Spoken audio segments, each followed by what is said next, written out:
President Mobutu ndio anonanti alisema comprenez mon émotion.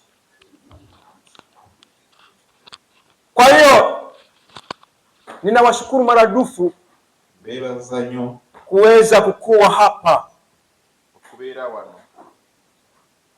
Munatembea na magari, Mungu amewasaidia, amewashindania na mamoto, mumetembea na kwa miguu, mumepita kwenye makanisa mbalimbali. Acha tuseme asante, Mungu abariki sana. Kuja kusikia neno la Mungu. Kuna neno nitakusaidia mchana wa leo. Bila kukawia watoto wa Mungu. Ninajua tuko jeshi. Haiko kuwachokesha. Kuheshimia hii neno la Mungu. Kwa heshima tu. Tungesimama sisi sote. Tusome neno. Na tuweze kukaa. Yoshua 6. Joshua sura 6. Moja tutasoma kwa urefu. Fasi soka tunasoma mu wangu. 1 mpaka 16 tutasoma katika jina la Yesu Kristo. Amen. Basi Yeriko ulifungwa kabisa kwa sababu ya wana wa Israeli. Mtu hakutoka wala mtu kuingia. Bwana akamwambia Yoshua, tazama, nimetia Yeriko katika mikono wako pamoja na wafalme wake na watu wa nguvu na uhodari. Mtazunguka mji, watu wote wa vita, mtazunguka mji mara moja. Utafanya hivi siku 6. Makuhani 7 watabeba mabaragumu 7 ya pembe za kondoo dume mbele ya sanduku. Na siku ya 7 mtazunguka mji mara 7, na makuhani watapiga mabaragumu. Na itakuwa wakati watakapopiga pembe za kondoo dume kwa nguvu, na wakati mtakaposikia sauti ya baragumu, watu wote watapiga kelele na sauti kubwa sana, na ukuta wa mji utaanguka chini, na watu watapanda, kila mtu akielekea mbele yake. 6. Yoshua mwana wa Nuni akaita makuhani akawaambia, chagueni sanduku ya agano. Na makuhani 7 wachukue mabaragumu 7 ya pembe ya kondoo dume mbele ya sanduku ya Bwana. Akawaambia watu, piteni mzunguke mji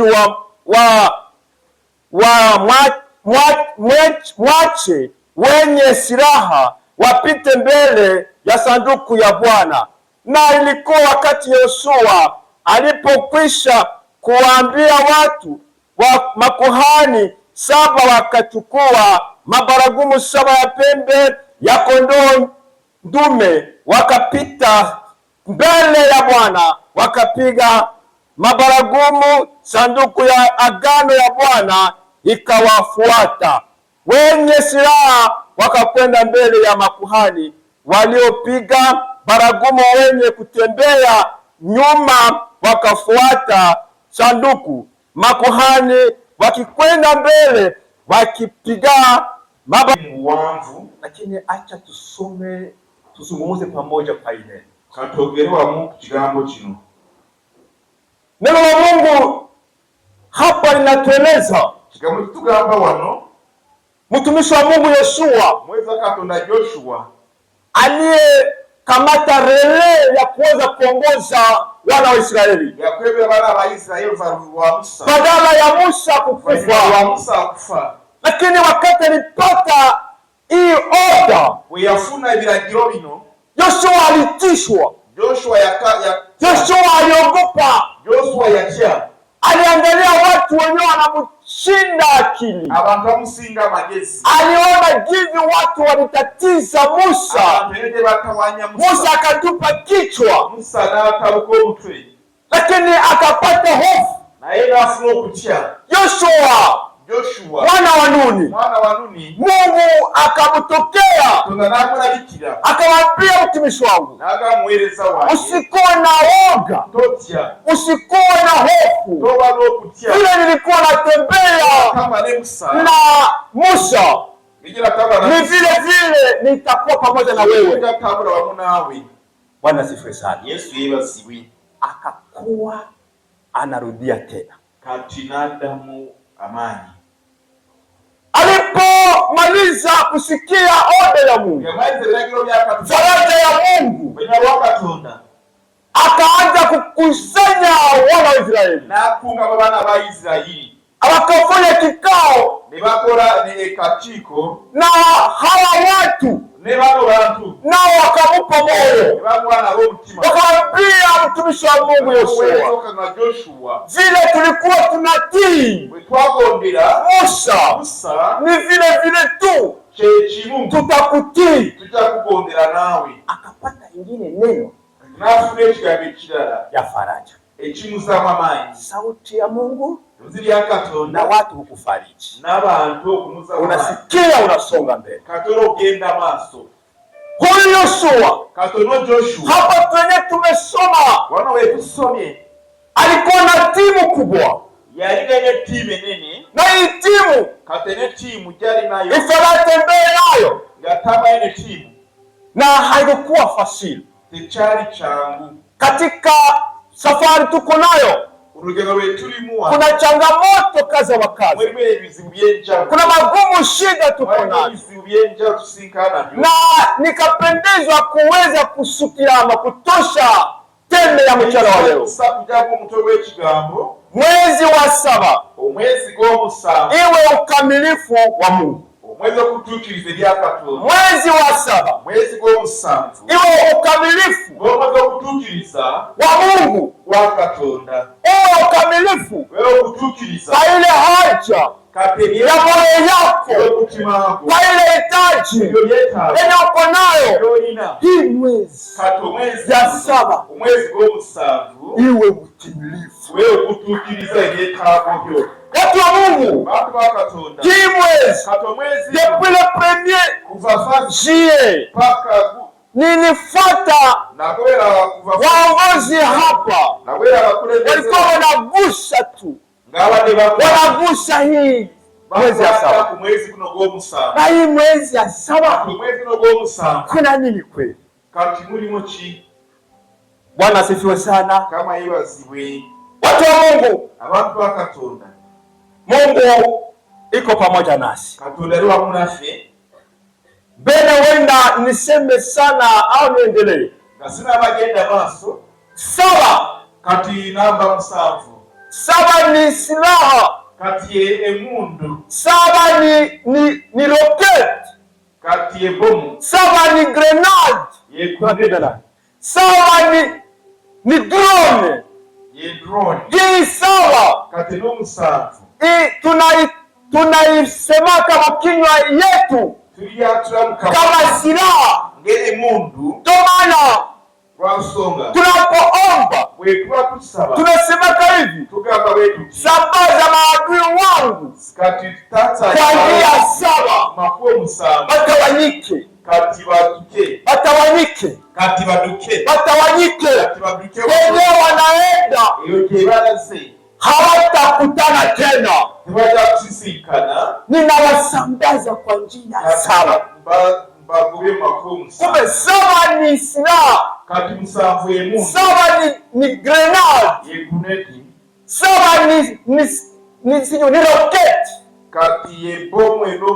tena 7 ni ushindi, 7 ni kutulia, 7 ni kuweza kupata utulivu mwa hii mwezi ya 7. Watu wa Mungu, hii 7 tunakuwa na wiki siku ya kwanza mpaka siku ya 6, na tunapofika kwa siku ya 7 tunasema siku ya Mungu. Siku ya Mungu tunanawa mzuri, siku ya Mungu tunavaa mzuri, tunapaka mafuta mazuri, maana tunatulia kukuya hekaluni kusikia neno la Mungu. Kwa hiyo Yoshua, Mungu akampatia oda. Hii oda yenye Musa na Yoshua alibeba kwa ni strategy ya maombi. Musa naye alimaliza lote, lakini Yoshua naye akapata nyingine directive ya kuongoza wana wa Israeli. Huyu Yoshua Mungu akampatia maelekezo, akaambia mtumishi wa Mungu, ninaona kutayariko jame kutoka jame kuingia, inafungwa kutayariko, hautaweza kuingia na hawa watu, havitawezekana. Sasa ufanye hivi, tafuta makuhani 7, tafuta mabaragumu 7 ya pepe ya kondoo ndume, utie sanduku ya Bwana, sanduku ya agano utie mbele.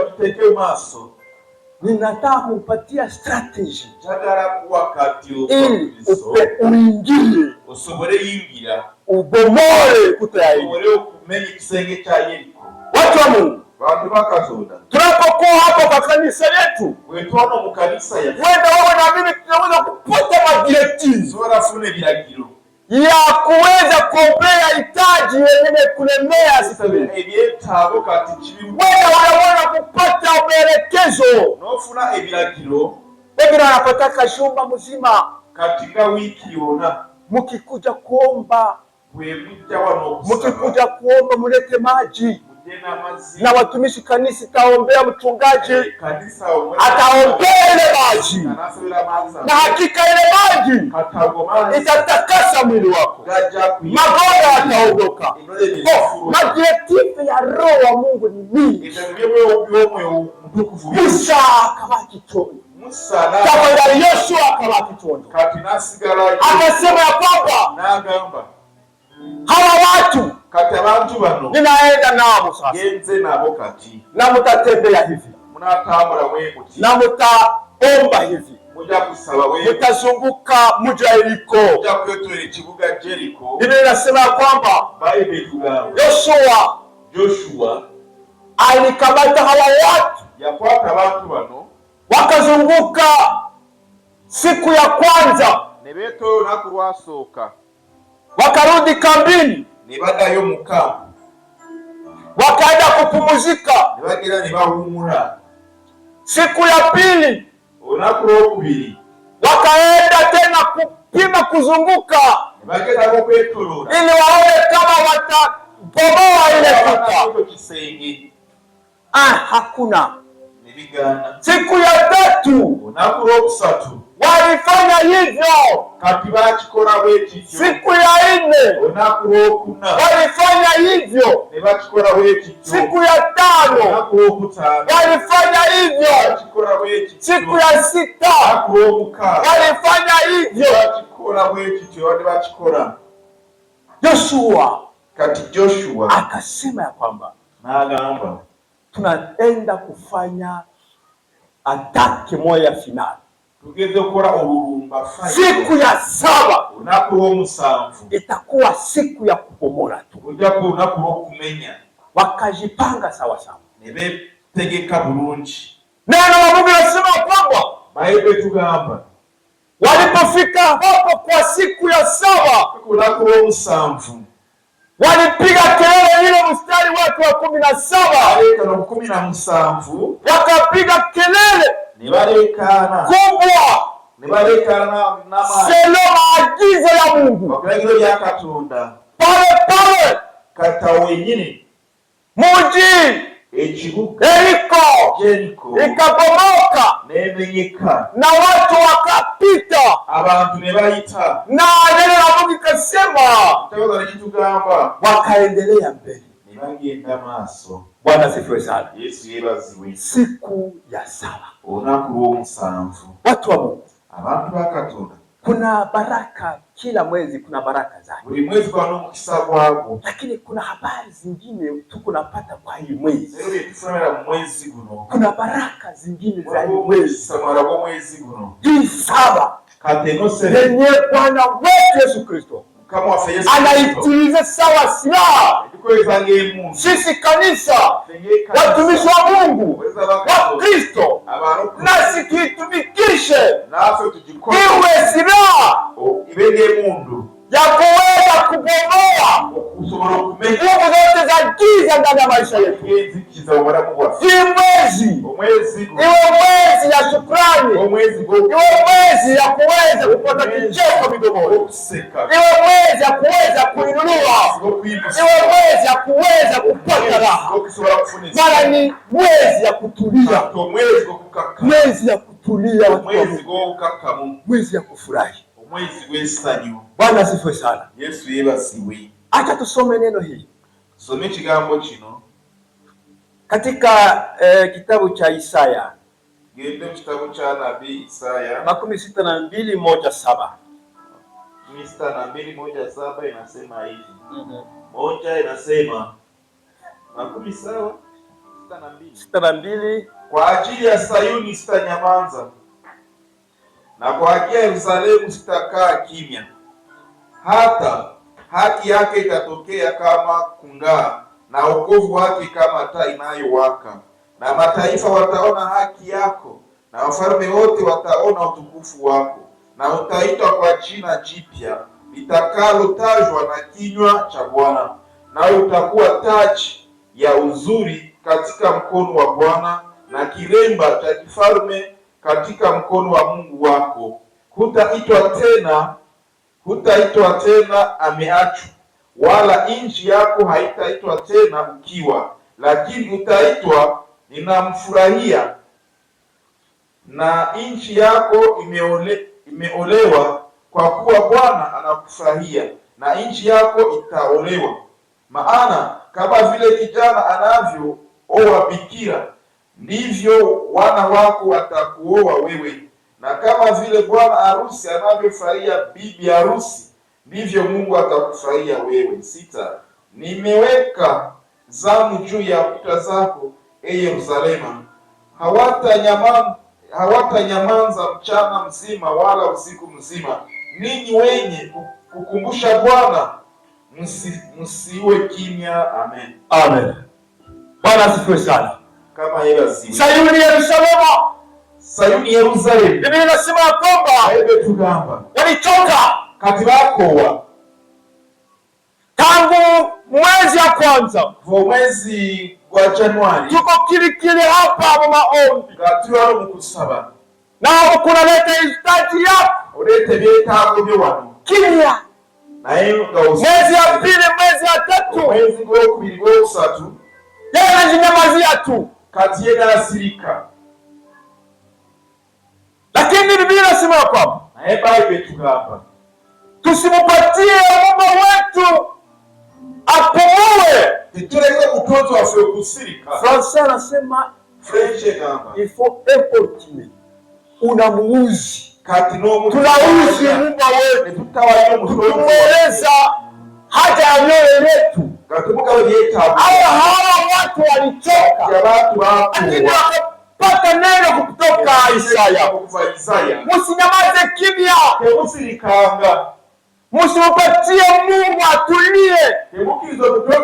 Kila wakati tikitake maombi, mukumukumbusha. Wakati siku zilipita, tunapataka neema, tunapata habari ya faraja hapa kwa kanisa yetu. Hata tunapata ingine habari kupitia hata mke wangu kunyumba tunapata zingine, lakini karibu miezi 6 Mungu alinyamaza. Nikaambia mke wangu, mama Sara, sasa hii karama uko nayo, nitaomba Mungu anipatie. Kwa sababu gani? Mimi nitamudaraje kila dakika na kila saa. Akaniambia hivi, Mungu anasema anataka kama nataka naongea yako, hawezi mshurutisha. Nikasema niete, wewe hakuna mudiranje, wewe hakuna msumbua, na hapo tunafika kwenye kanisa maovu kimya. Wewe umetukasirikia ni nini? Akaniambia hakika Mungu kuna wakati ananyamazaka, lakini ananyamazaka tu. Alishasikia anyamaze tu, alishasikia maneno yenye umesema, hata aseme na wewe, hata azungumuze na wewe, hata haupate faraja kutoka kwako, bora tu amesikia.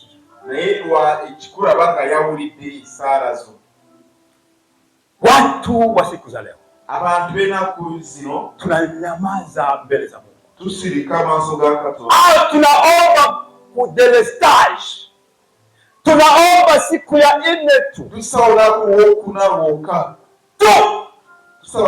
na wengine wanaingia mkanisa kwa siku ya Noel, siku ya Pasaka, ndio wanakuwa Wakristo, na wengine wanakwenda kuingia mkanisa juu wamepata seremoni. Mtoto wa muyomba ameolewa, wanajikuta wako kanisa ya FDCI, wala la familia ya msika. Kuingia mkanisa kuna wengine hawai. Goma tulikuwa tunaomba Mungu, kuko watumishi wengi siku ya 2, siku ya 5, na Mungu anasema ya mbali na ya karibu.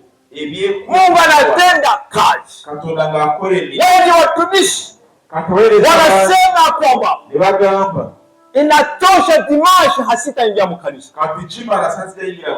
Tulikuwa tunapotana nao, tunaambia ile haitoshi, mwingie kwa siku ya 7, siku ya Dimanche, siku ya kupumzika.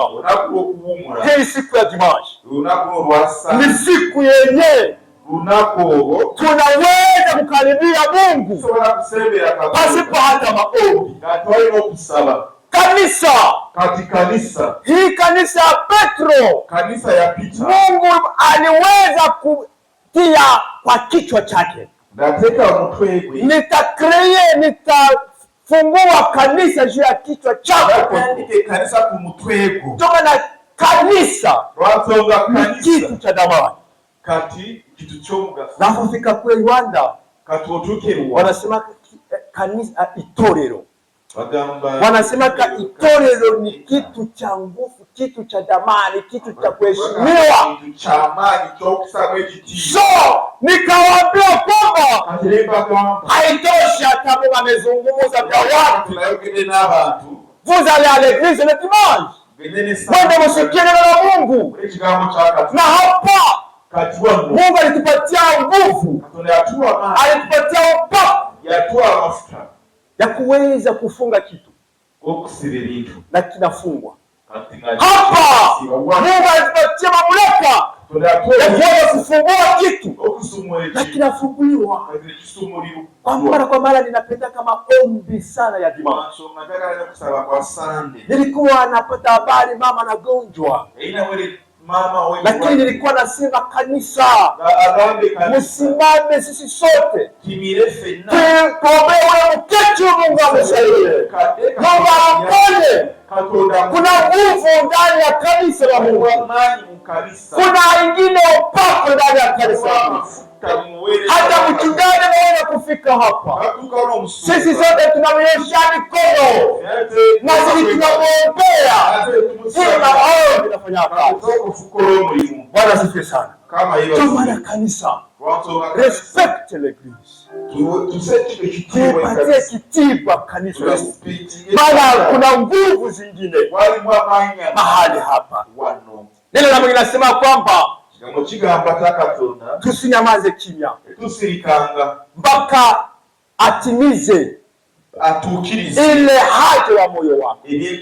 Watu wa Mungu, kusikuwa kukuvunja moyo kuweza kuingia maaktivite za kanisa, kuyafanya kazi ya Mungu omba siku badala ya siku mpaka siku sawa zitatimilika. Utaona majibu, utaona baraka, utaona funguliwa. Safu tena vile vyenye banaongea vitoshe kwa moyo wako, vile concentre mbele ya Mungu. Oni Mungu atakukumbuka na Mungu atakubariki. Bwana asifiwe sana. Ndio maana watu wa Mungu tusinyamaze kimya mbele za Mungu. Kusikoa kukurudisha nyuma musafari. Mwache kusikoa kusema aombe maisha yako. Hakuzaliwa naye, hakusoma naye, haikuwa kwenu. Tunakutania hapa kwa kanisa la Mungu. Wewe songa mbele, fanya kazi ya Mungu, na Mungu wa kanisa atafanya kazi ndani yako. Bwana asifiwe sana. Tusinyamaze kimya mbele za Mungu. Hakuna kupunguziwa mwendo ukireza utaresti, lakini ukisonga mbele tu vas perforer, utapita, utaingia tu Kanana, utaingia tu bila shaka. Maana ni Mungu anabariki mwanadamu, ni Mungu tu. Bwana asifiwe sana. Tunapokumbuka wana wa Israeli, ni pale pale tu kwenye niko Kumbukumbu la Torati hatutosoma pale. Ile mstari wake wa kwanza, neno la Mungu linasema ya kwamba wana wa Israeli walipata changamoto tu. Walikuwa kumulima Seiri, na ile mulima walibakia kwenye mulima siku mingi. Walikuwa wanazunguka ile mulima, wanapita hapa, wanadhani wanaendelea, wanakonturne, wanajikuta ni pale pale kwenye wako. Walifanya siku mingi. Mwenye rehema Mungu wetu, mwenye anatuona akaturuma kila siku, akiona watu wako wanateseka, akaambia mtumishi wake, uambie wageukie kaskazini, hii mlima kwenye wanabaki wakihangaika. Biblia inasema inatosha. Hii mlima wamepata cha mtema kuni, it is enough. Mena ninawawea huruma, mugeuke kaskazini, mwanze sasa safari kugeuka kaskazini. Ni ile saba, ni ile nombre saba, ile hesabu ya saba imefika. Mugeuke watoto wa Mungu, muendelee safari. Bwana asifiwe sana. Mungu wakati tunakuwa mbele za Mungu anatuonea huruma tu. Unadhania hii activity tunafanya siku ya 4 siku ya 5 kwa kanisa? Unadhania kazi unafanya kujenga kanisa la Mungu? Ile kujitoa, ile kufanya mavazi vyema kanisa hapa, ile kupanda transport yako kila siku, unatia essence yako kwa gari kila siku, unadhania ni kwa bure? Italipiwa tu. Atalipa hata hatua ya miguu yetu, analipaka watoto wa Mungu. Biblia inasema ya kwamba hii mwezi ya sawa ni mwezi ya utimilifu. Hii mwezi wa sawa isipite. Le 31 je veux dire iko na siku 31. Isipite le 1er août kama hauyaona baraka, kama hauyaona muujiza, kama hauya surprise. Maana hii sawa ni sawa ya Mungu. Hii sawa ni baraka za Mungu. Hii sawa ni kuinuliwa. Hii sawa ni kupata kicheko. Watu wa Mungu, kuna habari zenye tulipata hii mwezi kupitia watumishi wa Mungu. Wako na gusia tu hii mwezi ya sawa. Soma na mimi Mungu mtumishi wa Mungu sema juu ya hii mwezi ya sawa. Depuis le premier Mungu tunasema hii mwezi iko special. Na pengine nasema mbona tuko napata magumu? Lakini ile haitakosa changamoto. Lakini nawaambia kwamba mwezi huu kana mingi te mutaona na tunashuhudia. Tutaona kanisa yetu, tutaona na tutashuhudia. Haiko kwa bure. Mungu anaweza kusema deprepene hii mwezi ya sawa. Kuna kitu chenye atafanya. Kuna kitu chenye atafanya. Bwana asifiwe sana. Tutasoma hii Zaburi 138. Soma Zaburi mstari wa 8. 138. Tasoma katika jina la Yesu. Witi inasema hivi. Zaburi 138. Bwana atatimiliza mambo yangu. Rehema yako e Bwana ni ya milele. Usiache kazi za mikono yako. Witi tu. Usiache kazi za mikono yako. Amen. Amen. Mwezi huu Bwana atatimiza kazi aliyoanza. Sikia. Kwa nini tuko hapa? Kwa nini Mungu tumekutana sisi kama tuko sako? Kwa nini? Kusikia neno hili. Kwa nini? Kuna kitu. Tulianza safari naye. Yeye ametusaidia. Yeye anatupatia pumzi ya Mungu. Ni yeye anatuongoza kwa safari hii. Na ni yeye tunafika kwa mwezi ya saba. Mimi nasema atatimiza. Hii mwezi atatimiza tu. Ninasema kama vile mtumishi wa Mungu nikikuwa kwenye mazao haya ya Mungu, hii mwezi isipite na haya kutimizia. Hii mwezi isipite na haya hapata surprise. Hii mwezi ya saba. Watu wa Mungu, ninapenda kuomba sana na hii saba.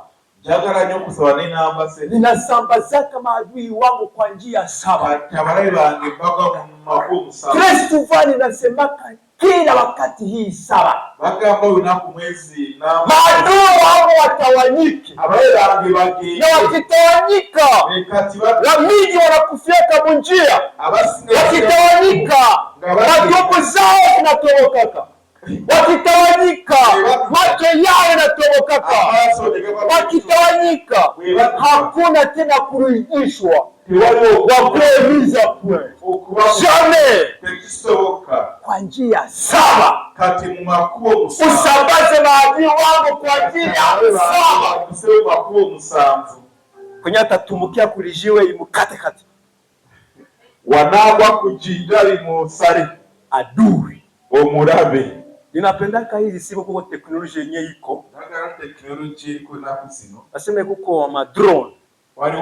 Yenye bana cible wewe adui. Hata ukolepeke. Vous êtes wapi kama wapi? Bata cible tu watu namba yako. Ile drone itakuya. Itakusianga redimateur. Teknolojia ya watu. Sasa teknolojia ya Mungu kwa njia saba. Na wanasambaza kwa njia saba.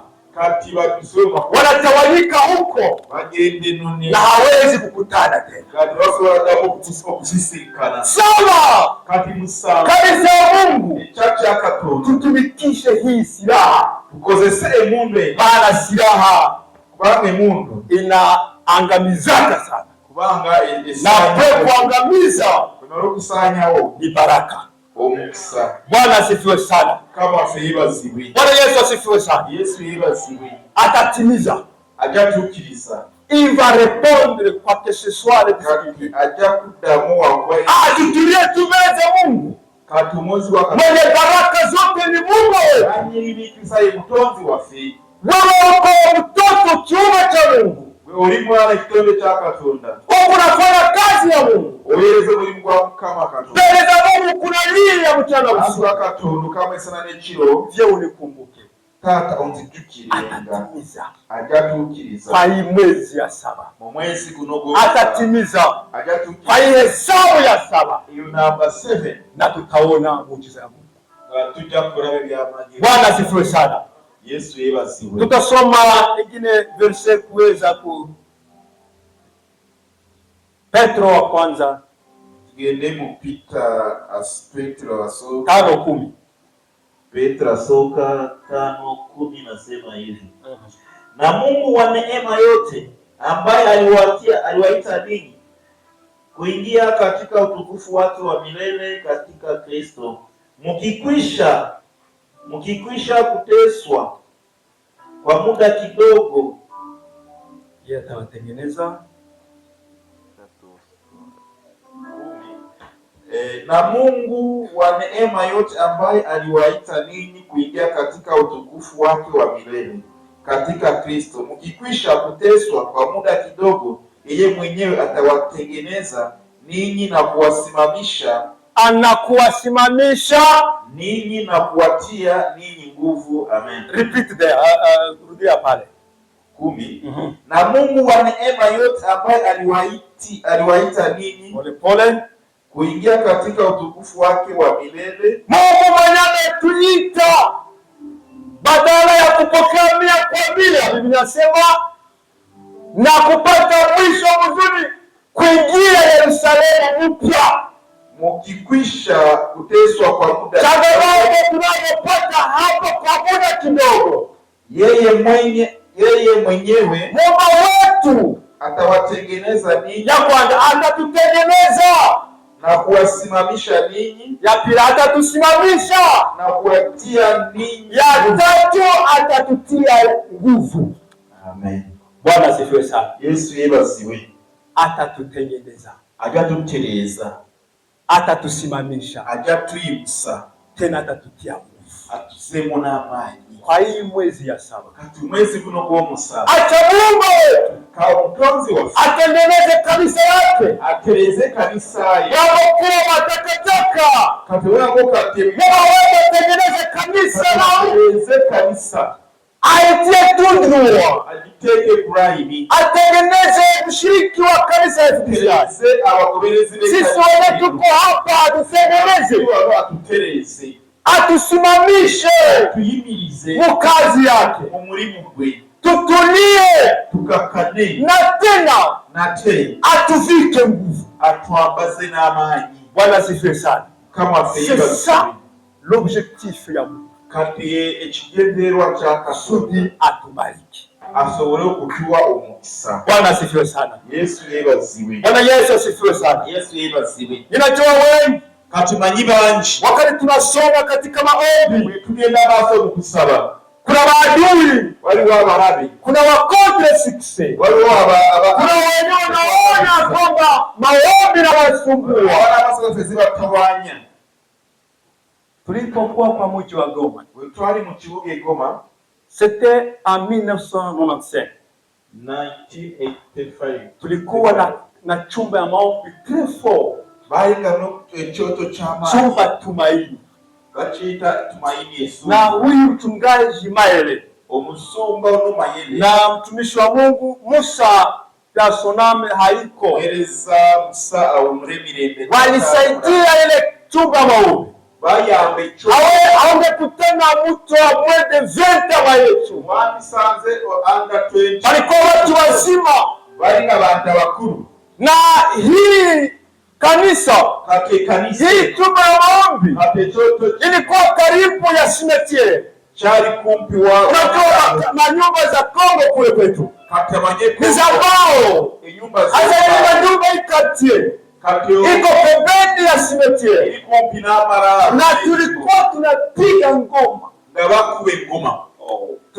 ile ngoma tumule ya ngoma kwa watu pembeni, wanasikia ile melodi ya ngoma, wanalala salama na hawafika ta. Wengine mzee moya alikuwa na kamwai kidogo,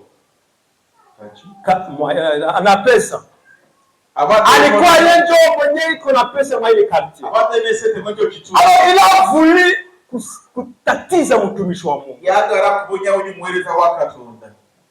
Dukila manyumba iko sereni na kamatana ya mayumba ge kute. Siku ya pili tuko pale, siku ya tano tuko pale, Mungu anatupatia maombi. Alepoke tulikuwa tuko hewani da yele maele siku ya Nege bisera kabali kwa Mungu. Tuko waliana tunafuata maombi kweli, tunapenda sana maombi. Bali kufika ninga bagara nyoka. Wenda na ile maombi na acha ndio tunafika kwa ile level. Kwa tusa kweli level. Na ile tusaidia sana. Kwa abayamba. Huyu mama Katono alitatiza mchungaji. Nabo nyawo aliweza kukartie. Na mtwara kwa sema hatutaki kanisa ikuwe hapa. Tetwaga le chache. Tusumbua na hii ngoma. Tutawanya nemo. Na kumbe ngoma wengine wako na barikiwa. Nabara bafuno mukisa. Alimustaki kuzoni. Na muropaka kimwero. Mchungaji alikosa amani. Omusumba yabore. Mchungaji alikosa afanye nini? Yabore cyo gukora. Siku moja hatona kurumu. Tuko mafungo. Ngabali mukusiba no kusaba. Mungu wote wanawake. Toto akanena na sisi. Nayogera na akatapia watu wa Mungu. Nako abantu bakabwa. Watoto wangu. Bana bangi. Nitafanya ajabu kwa ule Bwana. Jakole byamagero koyo mwana. Sasa bajakazi benye banakuwa na Mungu rehema. Adisha sema. Atagoga ye. Nagamba ninjamu bonyabonya. Unaacha watu wanakosa amani. Mtumishi wa Mungu kwa sababu atamfunga juu ya maombi kumusa kusaba. Uko nani wewe? Matwani. Kifaa unaona ufranga unaleta kanani hoteli ya jiju. Kuzalia kazi ya franga na mwenye atata nivo yake na ule vya alitatiza wale mchungaji. Baka mchungaji anataka kanalia siku moja. Mungu inambia nifungue chumba maombi kanisa hapa nje nitoke. Katunaraga baka cheka chotao. Akasema nitamugonga. Nagamba ujamkuba. Mama wenyewe kuna mahuruma wanasema baba rehema. Haikupita siku mbili. Iko na kamoto yake. anatoka pale Tiazo tu Tiazo pale unapita pembeni kusimete pale kwa aeroport afasi na aeroport anaendelea unapofika kukanisa Nzambe Malamu pale kuitije kwa masomo ya rali kuitije kusomero aligongana gari kararua mguu yake imotoka netware kigereji muguru yatirenda ikigecwane kigenda bali mubeba batarita bamutwara bakuira afira ku doxe bamutwara mu hospital ikana senye grave gava mu musayi munchi haiko iko mukoma katinga kaboda boda kasha pondekana kule kaboda boda katiko kamenyese kile kinani kimuguru cyo kilenda kiko kinalemba lemba hivi ekigere kigenda bakamweka ku dox kati niba mutwara mu dox hospital alikuwa mu dox kurudia tu ufahamu uyakomya wa akasema hivi na ngamba baji mbona niseme neno Mwanitia mtumishi wangu Mayele. Mpitile musuno wange Mayele. Mwanitia rafiki yangu Mayele. Mpitile mkwano wange Mayele. Akuye hapa nimeombe msamaha. Je mwetondele. Niko hivi. Kati ndibo enti. Kile kimuguru walikikata. Ekigere ne bakisara. Barenda kukizika je sais pas. Hawezi kuandika hivi. Hawezi andika hivi. No. Barenda kitu kwa takulane kukasasiro kule ya. Wana kipatia na hivi. Hao naimba wama. Alitatiza watu wa Mungu. Wenya watu wakatu. Akasema mtumishi wa Mungu kuya. Nakakweza katonda jangu. Ninabaki kilema. Sikate mlema. Juu nilikatiza kazi ya Mungu. Kubanga na wenya. Ninabaki kilema. Kabla sikate mlema. Juu nilikutatiza mtumishi wa Mungu. Sasa papa katitatu unisamehe onsonyiwe tota mugura alisema tota na bako na izika yagamba tule ngechigero bakizibari kukizika bo kuzusakana na watu wa Mungu wewe usaka na watu wakatonda akazika Mungu ne bazike kigero ule zangali uyu mwami haikutosheka alikuwa na kagari yake nakamotoka ke nibakatwara. Aujourd'hui mchungaji angali mchungaji. Lero musubachari angali anafanya kazi ya Mungu. Iko na makanisa disila. Angana songa na kazi ya Mungu. Mchungaji iko na karama za kusaidia watu. Ana neno. Muguli kauza. Ikigere kivunda. Tunapofanya kazi ya Mungu ndio huko wa contre succès. Huko wenyewe hatutatize na kutupatia changamoto. Abapetero uzimu. Baki kuza mtu. Na yeye kwenywera ku mulimu ko. Waliposikia ule mzee muguru yake iyo mukado ikigere cye. Jusqu'à présent. Paka kakati. Ile chumba ya maombi. Echecho. Ndani pale. Watu wote walifunga kinywa. Watu wote walipiga msako kwa ule mzee. Mtumishi wa Mungu. Watu wote walitetemeka puisque bali yoa tu ni juu ya mtumishi wa Mungu Mayele. Anaacha ule bwana anapoteza Mungu yake. Lakini watu wa Mungu abantu bakatonda ile isiache kukaribia kazi ya Mungu. Ile isiache kulilia Mungu ukabira katonda na Mungu atatenda kazi. Bwana asifiwe sana. Bwana Yesu asifiwe sana. Kama Yesu. Na wengine wanaposikia kusikia tu sauti ya Mungu. Nadhani Mama Samu iko hapa. Mama Samu. Mona combien 93 94 alikuya kati ya Mungu akamzungumzia wanaambia ule mtumishi wa Mungu hii mji wa Kampala hata apiganisha hata toka hapa aombe tu, lakini Mungu ameniambia atabaki kwa hii mlongo ya Kampala. Anasigara mutaka nini? Wachi. Kuko magonjwa inakuya. Hii magonjwa inakuya na atabakia hapo. Na wale wote wenye wataenda kwa hii dunia iko wabanagenda naye kawani. Uyo mama alishakuwa adui yake. Katiafuka murabi. Bwana alifika ule bwana alienda. Kuyatuka. Na sasa uliaseme fute kugamba. Basi nilileta ujumbe. Aliso mpaka kitafuya kufanya kuomba. Katicheka kwa kusaba. Lakini unanikasirikia. Katinonyigira. Basi ni Mungu haiko vyangu ni vyangu. Katisivyangeli akatoa. Na leo hawezi kumsalimia. Alishakuwa adui. Katiafuka murabi. Lakini maombi nayo kusaba inatupatia nguvu. Kutua maombi